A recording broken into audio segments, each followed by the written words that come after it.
National Geographic branded, and then Cengage Learning, they probably know us from higher ed and accounting and. He just needs to do a wide shot and stop moving it around so much. You can just bring it out wide. Yeah, well, That's good right there.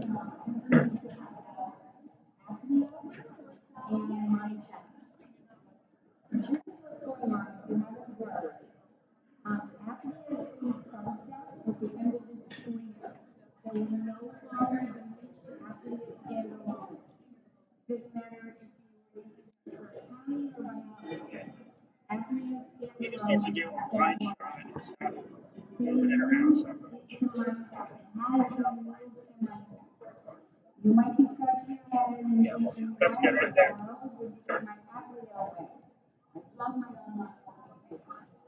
You'll have your online working. You're going to get to that. You're MindTap. And MindTap is offering many advantages, including with Apple. So there's this transition. So I want everyone to know about that. there's only one channel on We're going to do that. Going away. One. Oh, After then it's been 15 years old. So our devices continue to evolve. And networks and also just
we have a great site that we put together that is going to help you transition. I'm going to walk through a lot of this, but I want you to go ahead and check out the website and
anyway.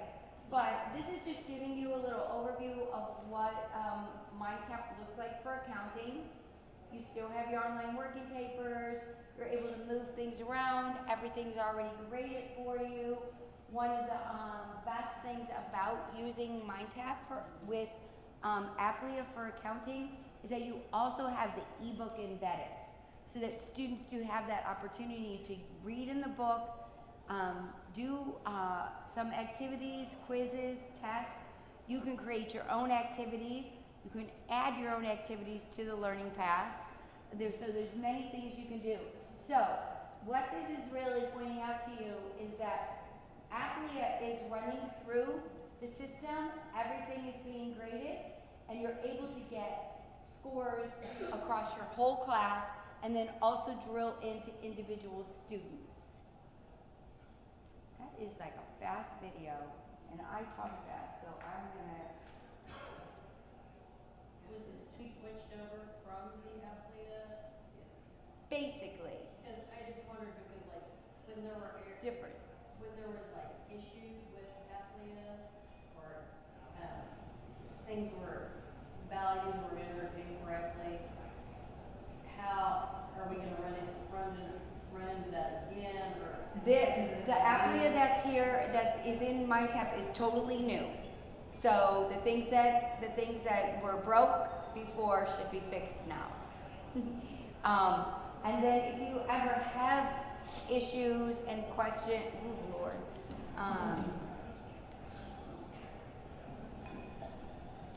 There we go. If you have issues and questions, you can come to us. And right now I'm going to go ahead and log in, and I think that will answer a lot of your questions.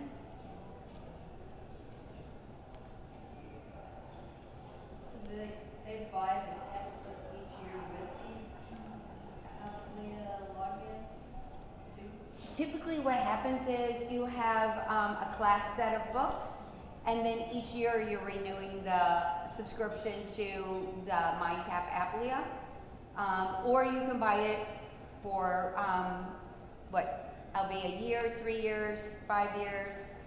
So is that what you're asking? Well, the online books are just for one student, only one student. Mm-hmm. Yes. So once that So the student's way- gone, they could not use that. Okay, yeah, so, thank you for saying that, because I do need to explain this. So this might look new to you. This is NGO Sync. This is our K-12 portal. There's some great things about this portal. We are using it for all of our MindTap courses, and all of our courses will start running through NGO Sync.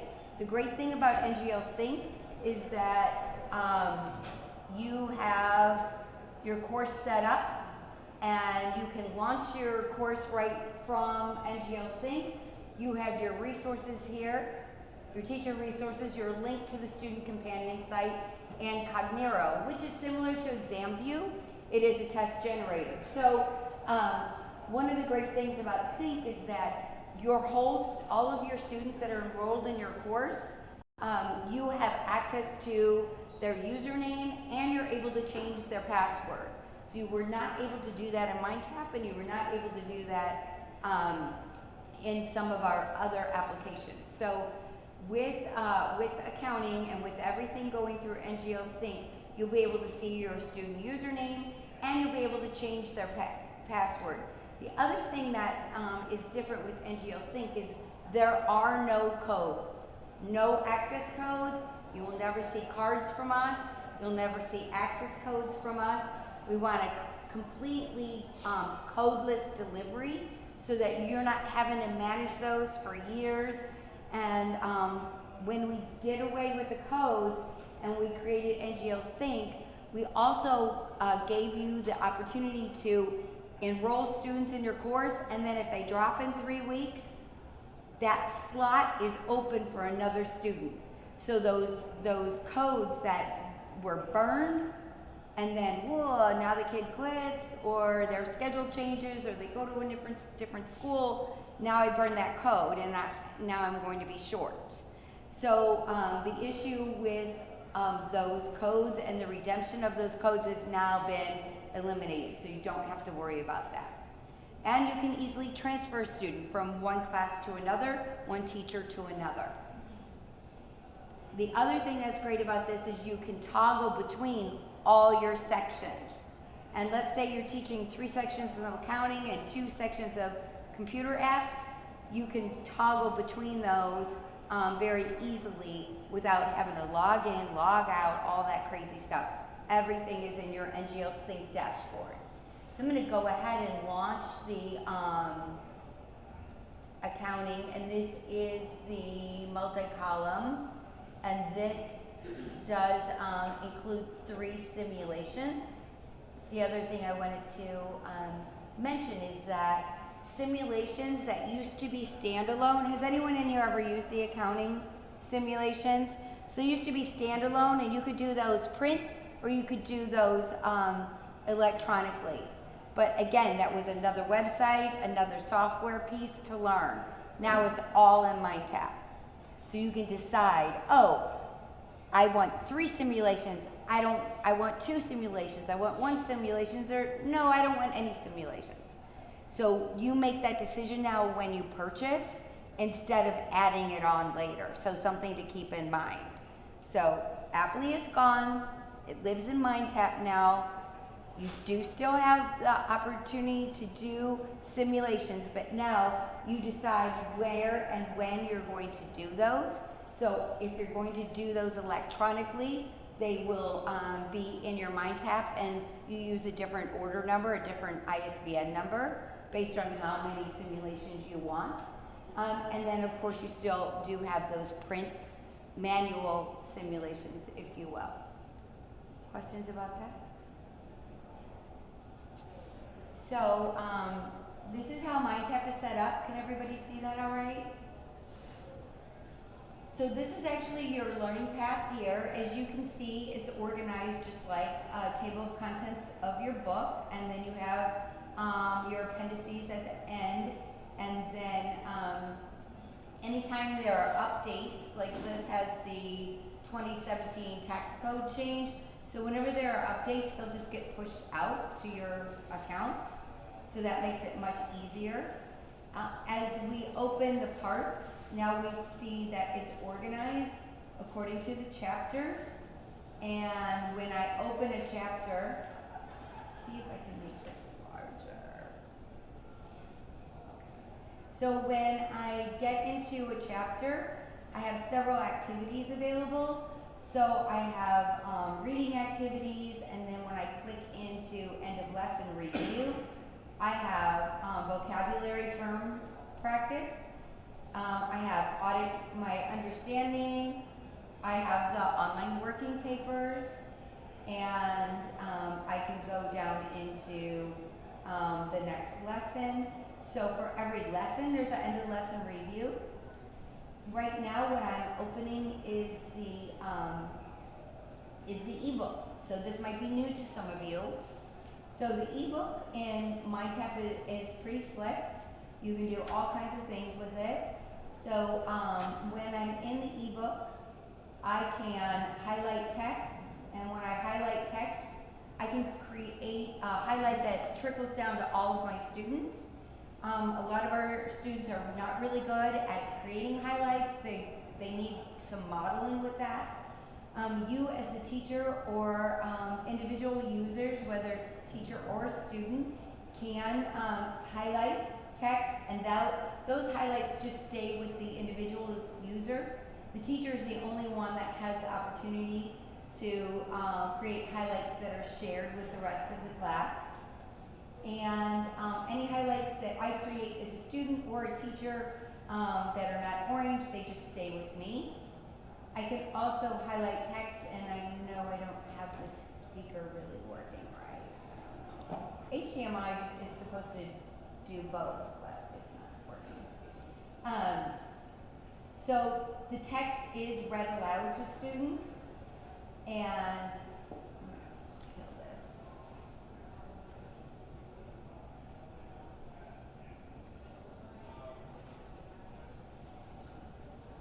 Did you say it's read aloud? Yes, so the book is read aloud to students if they need that. the students are able to create the pace that they want.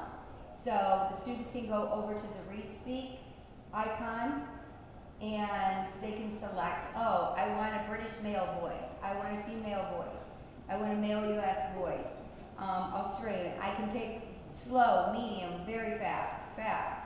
So this read aloud where the print is being tracked and it's being read to the student, that is a research-based strategy for improving reading fluency and comprehension.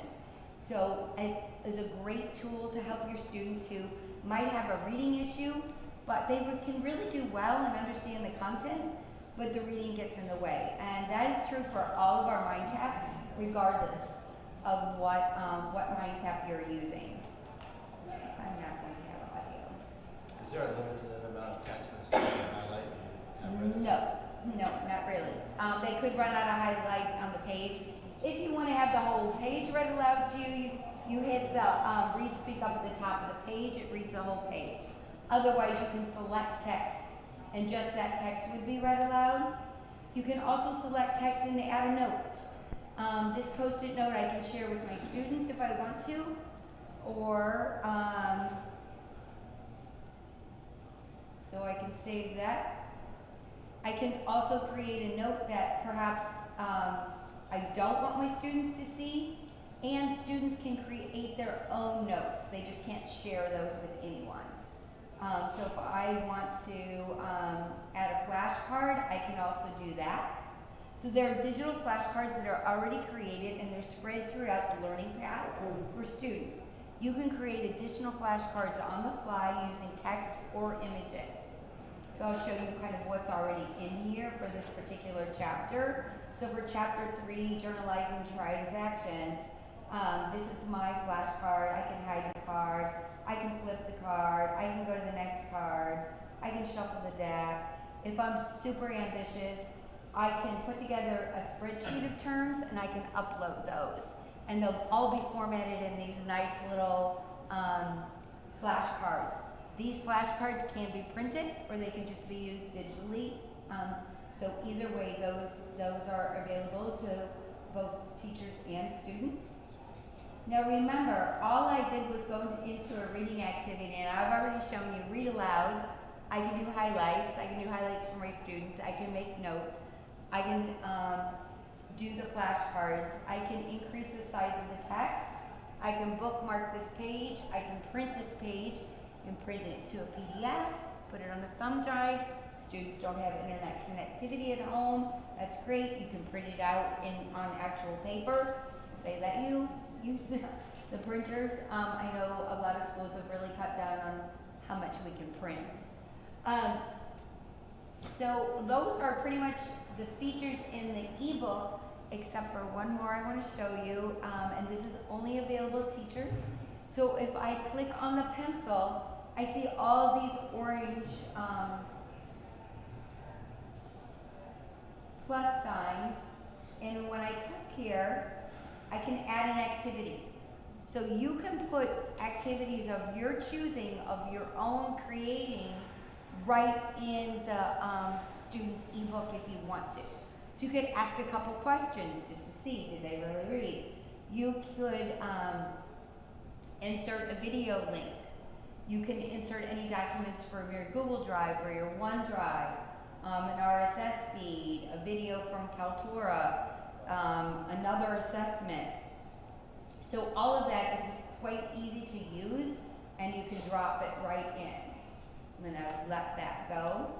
And remember, I started here with the ebook. And now I'm going to go ahead and open the working papers. I'm sure a lot of you want to see that. Just know that these working papers are automatically graded for you.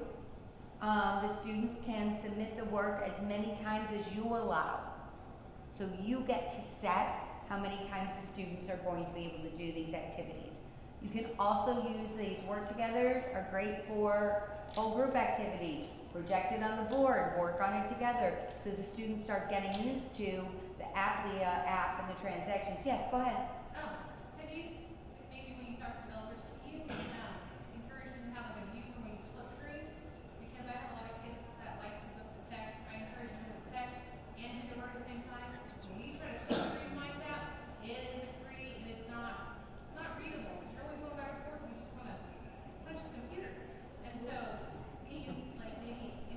Definitely. A split screen view for the students, like, so I really want to encourage them to learn how to read a textbook and do it for themselves. I mean, that's so important to self-learn.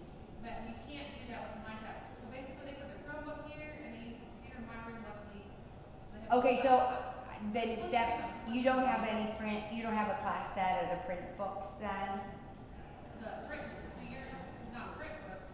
Okay, I know, in a lot of classrooms, there are still the print books, so that might not be a situation for everyone, but it's a totally great suggestion, and I have had teachers mention that to me as well. If we're going to go 100% digital, then we need to be able to split that screen. Yes. But then some other teachers don't want the students looking up in the book, so I get it. If we could have it be an option that you can choose for the classrooms that want it and block it for the classrooms that don't, that would be amazing. That's a great suggestion. Thank you. So this is the work together. It doesn't look a lot different than what you've seen in APlia before. So students are filling in answers and going along their way. You're doing this together. You can save and continue, or you can just go ahead and submit. Now, once the student submits it, it's automatically scored. All that information goes into the gradebook.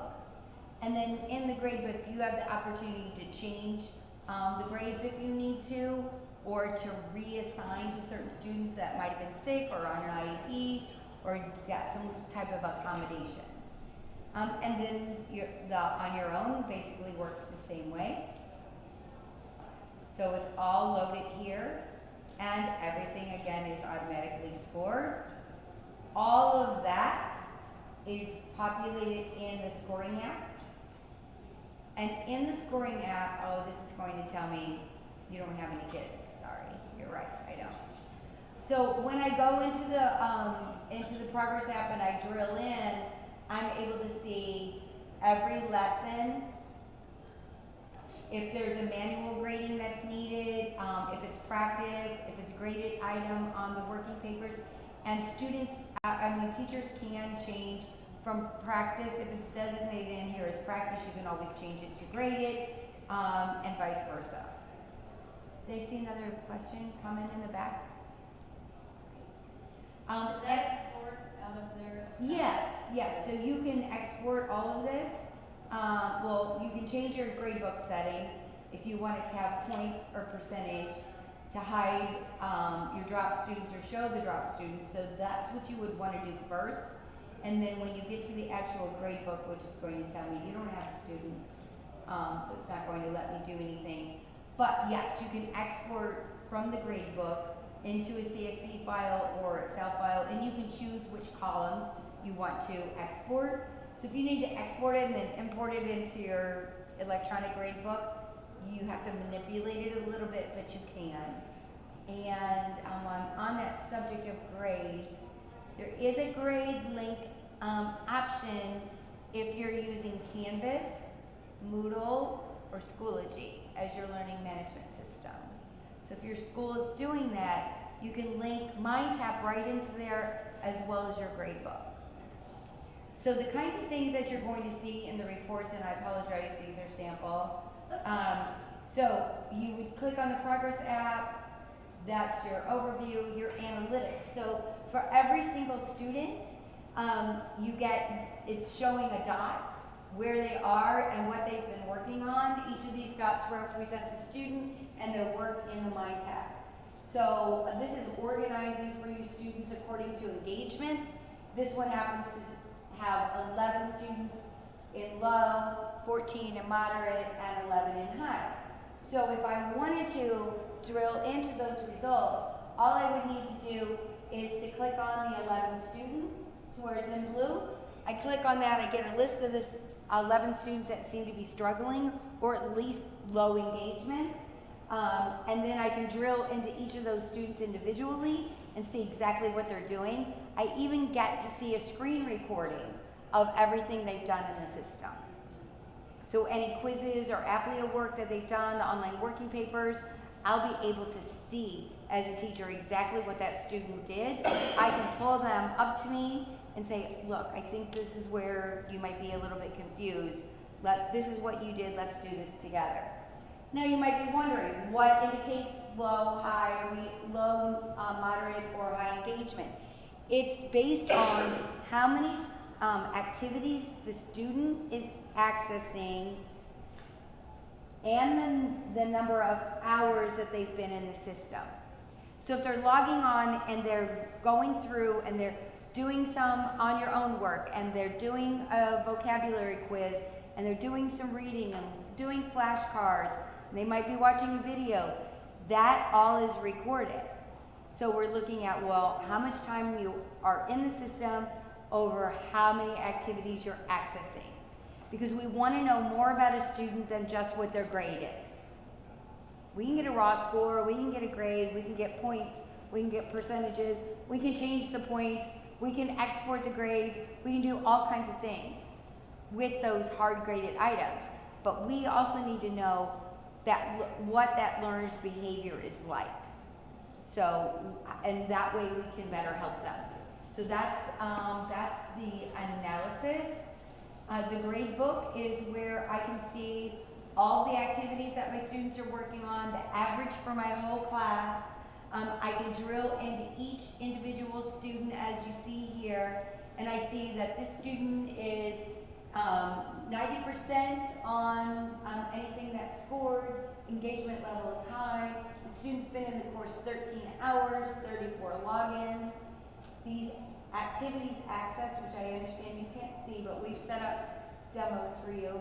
Activities access, you can drill in, and that's where you're going to be able to see exactly what the student has done. Questions about that? Any of my APlia teachers use these reports in a way to inform instruction, or have you been using them much? Okay. Until you really get some data populated in there, it doesn't have a whole lot of meaning to you. And then you do have the option in the Gradebook to set up categories that are worth certain percentages.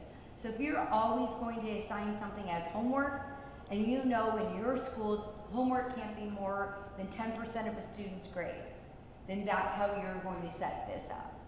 So you can weight these categories. You can also give the option to drop the lowest grade. So some really nice options there. I'm going to go back. All right, and I'm going to close that completely. And we wanted to make MindTap like everything that the teacher wanted, and everything that the authors developed, and everything that the accountants need to use. So what we've done is put it in this multimedia learning path that's called MindTap, but we know we didn't think of everything. And you have some things that you probably are use with your students that are some of your favorite activities. Well, just like you can enter activities in the ebook, if I go here to edit, here I can change the name of the course if I wanted to. If I click on Add Create, I can add an activity, a unit, a folder. Adding the activity here, now it's going in this path right here. I can also filter. So just show me the activities that count as a grade, or just show me the ones that are practice. So those kinds of filters are available. I can also go through and say, I don't really want to do chapter 2 right now. This is not, I think we need to work on some other things. I'd rather do that. So I'm just going to click hide, and then my students will never see anything in that chapter until I click show. So, okay, so chapter 3, that's what I'm working on. I do want to continue to work on chapter 3 with my students, but I really don't want them to go all the way to the chapter test right now. So I'm going to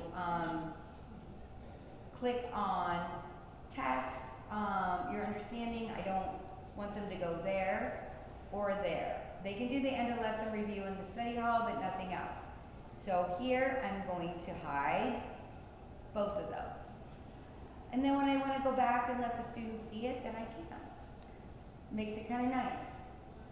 I can also move things around. So here's my study hall. These are everything that have been designed for students to work towards being able to take the end of chapter tasks. So a look at accounting software, the chapter summary, the flashcards, the true-false quiz, a completion activity, and a study guide. All right, well, I like this, but I want to move it. So I'm going to take this look at accounting software, and I can take it and put it anywhere in the learning path that I want. So you can essentially take chapter 10 and make it chapter 1 if you wanted to. And any activity within any of the chapters, you can move anywhere in the learning path. The other way that you control, there's a couple ways you control visibility for students, and this is something that teachers kind of miss, and I understand why. Because we're used to making assignments, right? Oh, I'm going to assign this to my students, then they're going to see it, then it's going to grade it, then I'm going to go in, and then I'm going to check the grade. This one doesn't work that way. Everything is available. Everything is essentially assigned and open to students. It's up to you to either hide what you don't want them to see or go into edit and set an availability date and a due date. So in that sense, it's like Schoology. Well, yeah, right. And whatever Schoology, you still are deciding what the students are going to see and when they're going to see it. And Schoology will take anybody's content basically and manipulate it like that. Yes. So you do availability date and due date, and then you can control visibility that way. Or you could do what I like to do, which I think is pretty quick. I can go to these squares on the side. Those are my batch actions. And I'm just going to hide every single chapter that I don't want students to see. Everything. And then I'm just going to go back in and just release any of that. So my MindTap users, how are you managing assigning, or are you just using it as a self-study tool? I just have everything hidden, so I can go in for the chapter, and like first day or whatever, just open up the working papers I want to see, maybe an application problem thing where we're going. Next day, same thing, just open up, just continue each day, open up as we go. So you kind of hit everything and Yeah. then just, how is that working for you? It's fine, it took a while to get used to because I still do APlia with my computer app, or counting two The students, advanced? so yeah. Yeah. So it's still taking a little bit to get used to. I haven't played a lot with those, I had a lot more on time, it's like, this is due by the end of Sunday. And this one I haven't done much with that, but I know it's an option, I just haven't processed all, like, because it's got so many different options with the batch options and things like that, so. So it has all the due date. You can do due dates on there, I just haven't developed them this year, I kind of forgot about it, it's just a start. And then I just never did, it's my students be like, I find this preferable though to APlia, because if you have an assignment that bridges a weekend, you have to, it shuts them down on Sunday evening, so if they're staying up late to work on homework, past midnight on Sunday, then they lose access to it, you have to re-up that access on Monday with APlia, whereas with this, it's just available. It stays Right. available. instead of doing the due dates, Yeah, so yeah, you can use the hide show or you can use the availability dates. So before everybody kind of disperses, and I want to take some time to answer your questions, but I wanted to go ahead and go over to this APlia app on the right-hand side, like in that app dock. And I'm going to make this full screen. Some of you might be familiar with this already, or at least be able to see, oh, okay, I can see how that's sort of like what we've done before. So all of the APlia assignments are listed here. and you know what is in the student learning path by this column here that says in path, you as the teacher have the option to edit this. You can change the name, you can change the grading to randomized if that's what you want. You can make an assignment timed if you want to make it 20 minutes, 29 minutes, whatever. If you want to change the overall number of points or look at each individual question, I can see all the questions here and how many points there are. I can edit the individual questions. I can also create my own questions if I wanted to. From here, I can also go into view performance. So this is the performance that's really driven by APlia. So you have the progress app down here.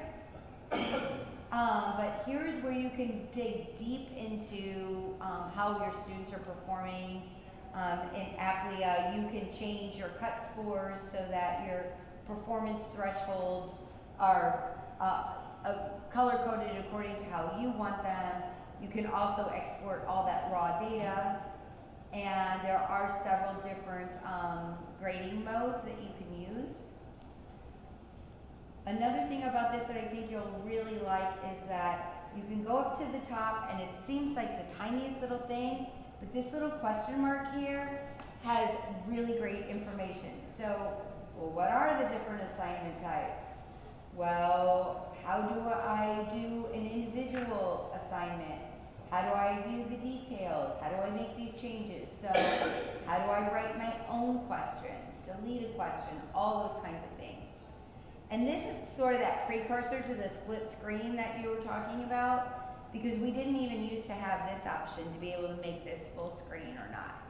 So we are kind of working on that. This is the full ebook. So the ebook that you see over here, the MindTap reader you see over here, is chunked in pieces that go along with the chapter, along with the lesson, and the student can't keep going forward.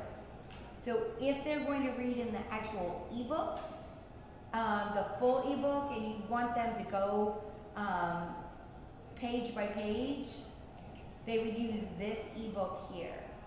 Now, let me try something. So this is sort of your split screen, but I know you would like it better than this, but this is the, this is a way to have the split screen, so.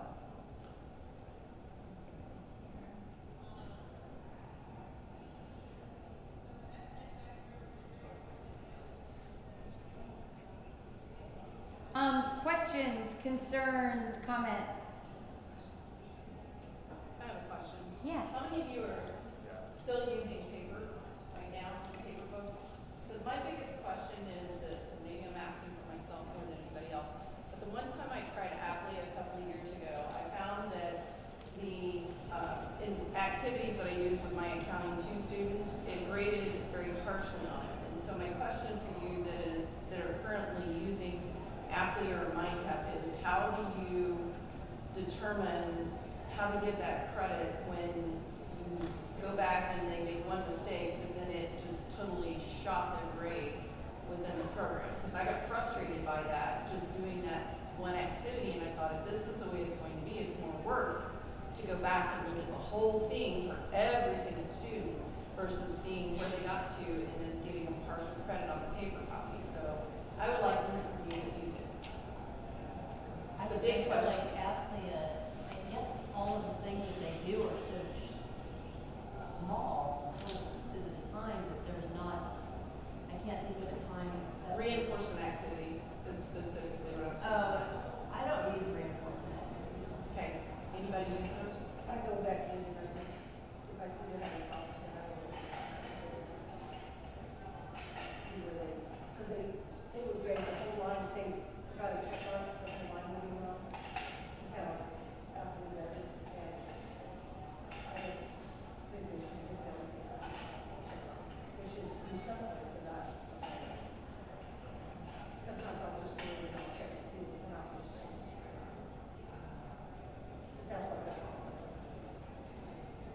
That's why I quit using that. That's why I went back to paper. So, and plus when I used it, there was things that were put in that the kids should have been putting in. Instead, it was already there, so then they're not understanding why they were making the mistakes Sure. that they were making. That's what, yeah, that was one of the questions. That is one of the pieces that's missing when you take out the paper and pencil. You miss some of the why stuff, why the accounting is done the way it is. And I will say most of the accounting teachers that I work with do a hybrid approach. They're still doing some paper and they're doing online, and then they're also using some of the resources that come with it, like the data sets in Excel and things like that, so that the students are doing both.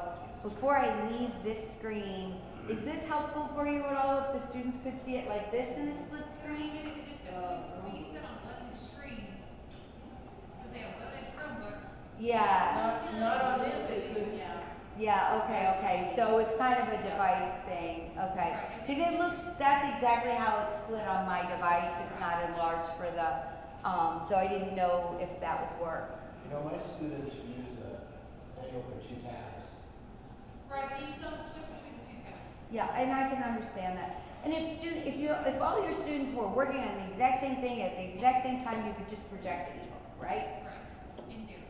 In theory, but we know kids don't work that way. We really don't want them working that way. Everybody should kind of be able to do their own pace to a certain degree. One of the questions I had was, are you guys phasing out the paper working papers? Because that's what I was told at one point in time, and you have no choice but to go with the electronic version. LB, Sorry, are we getting rid of print working papers altogether? I know the 11th edition, you can buy the print working papers still, so those are there. Not sure if that's the route we want to do. It's the same device as the MindTap, so it's a personal preference, and everybody is different, so it's really, it's not like you can buy those. You can't do a separate price. They're both separate prices, yeah, you don't get them. So if you do both platforms, basically you're paying double for both MindTap and that's what it's going to cost.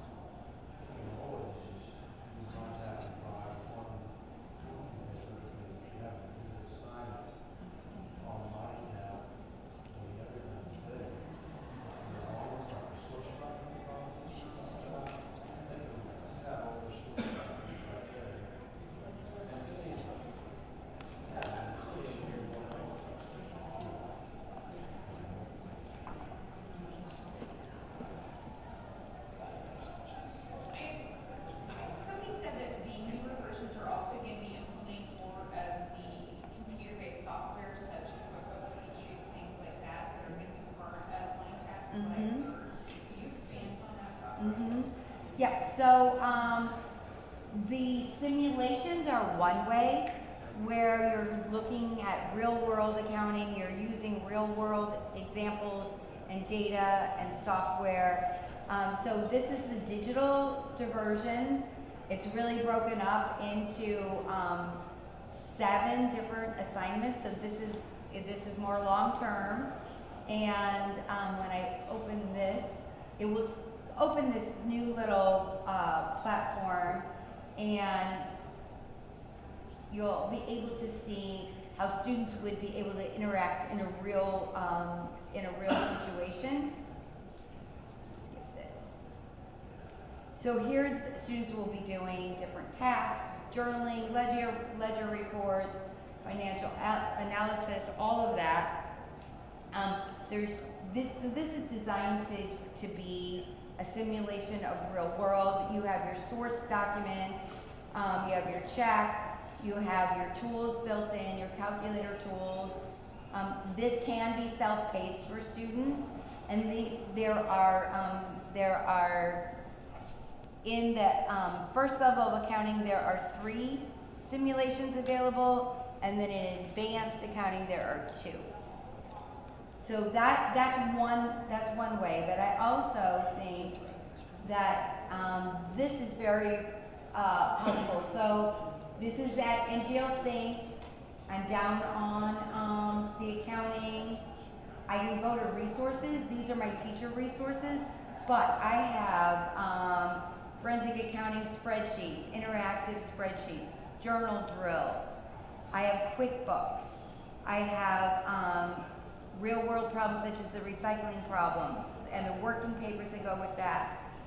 The Sage 50. So using those real world accounting applications. And there is quite a bit of Excel in here too. A lot of small businesses, that's what they use. It is Excel. So lots of opportunities there. Here are your lesson plans. Oh, well, here's your agreement. Everything legal first, right?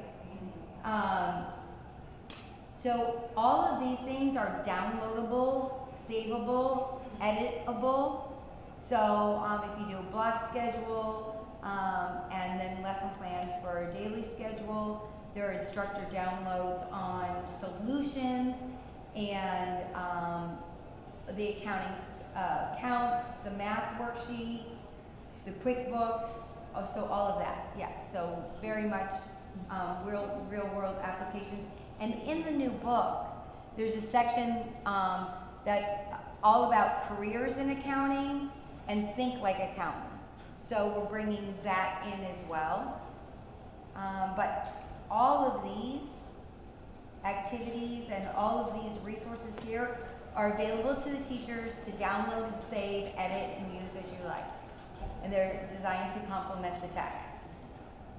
Do you still have that portfolio, career portfolio stuff in there? It is, but, oh, I'm sorry, as far as the, yes, in the accounting itself, in the teacher resources, or in the student, I don't remember where they were. I'm sorry. Okay, yeah, there are some, and then this is what the students would see. And so a lot of this that they have access to. So think like an accountant spreadsheets, for example.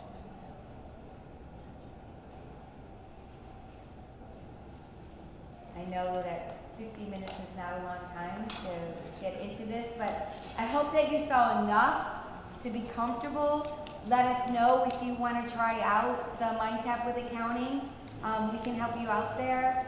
You can come by our table and LB will scan your badge and we will get you set up. But just remember and tell everybody, APlia, gone. It's not going to work anymore. Thank you. Thank you. Thanks, everybody. Is it possible to find just the first education No. in MindTap? Not unless you do a manual.